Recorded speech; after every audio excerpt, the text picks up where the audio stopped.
بولے کہ اے پروردگار میں نے اپنے آپ پر ظلم کیا سو تو مجھے بخش دے، تو اللہ نے ان کو بخش دیا، بے شک وہ بخشنے والا ہے، مہربان ہے۔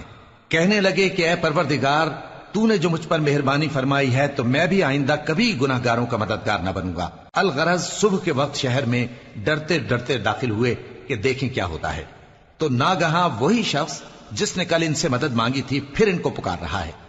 موسیٰ نے اس سے کہا کہ تو بڑا بہکا ہوا ہے۔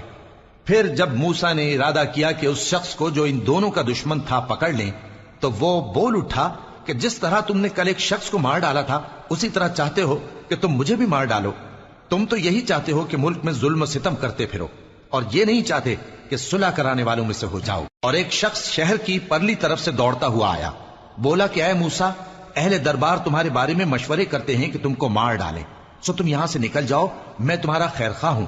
چنانچہ موسیٰ وہاں سے ڈرتے ڈرتے نکل کھڑے ہوئے کہ دیکھیں کیا ہوتا ہے، اور دعا کرنے لگے کہ اے پروردگار مجھے ظالم لوگوں سے نجات دے۔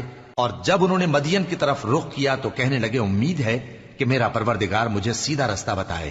اور جب مدین کے پانی کے مقام پر پہنچے تو دیکھا کہ وہاں لوگ جمع ہو رہے اور اپنے مویشیوں کو پانی پلا رہے ہیں، اور ان کے ایک طرف دو عورتیں اپنی بکریوں کو روکے کھڑی ہیں۔ موسیٰ نے ان سے کہا تمہارا کیا کام ہے؟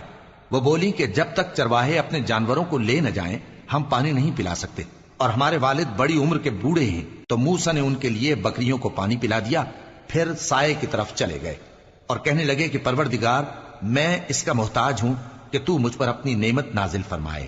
تھوڑی دیر کے بعد ان میں سے ایک عورت جو شرماتی اور لجاتی چلی آتی تھی موسیٰ کے پاس آئی، کہنے لگی کہ تم کو میرے والد بلاتے ہیں کہ تم نے جو ہمارے لیے پانی پلایا تھا اس کی تم کو اجرت دیں۔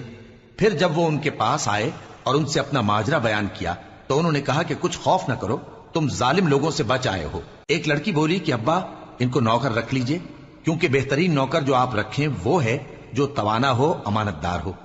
انہوں نے موسیٰ سے کہا کہ میں چاہتا ہوں کہ اپنی ان دو بیٹیوں میں سے ایک کو تم سے بیاہ دوں، اس عہد پر کہ تم 8 برس میری خدمت کرو، پھر اگر 10 سال پورے کر دو تو وہ تمہاری طرف سے احسان ہوگا، اور میں تم پر تکلیف ڈالنی نہیں چاہتا، تم مجھے انشاءاللہ نیک لوگوں میں پاؤ گے۔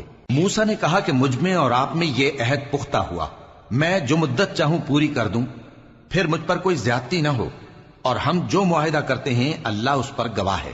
پھر جب موسیٰ نے مدت پوری کر دی اور اپنے گھر کے لوگوں کو لے کر چلے تو طور کی طرف سے آگ دکھائی دی۔ وہ اپنے گھر والوں سے کہنے لگے کہ تم یہاں ٹھہرو، مجھے آگ نظر آئی ہے، شاید میں وہاں سے رستے کا کچھ پتہ لاؤں یا آگ کا انگارہ لے آؤں تاکہ تم آگ تاپو۔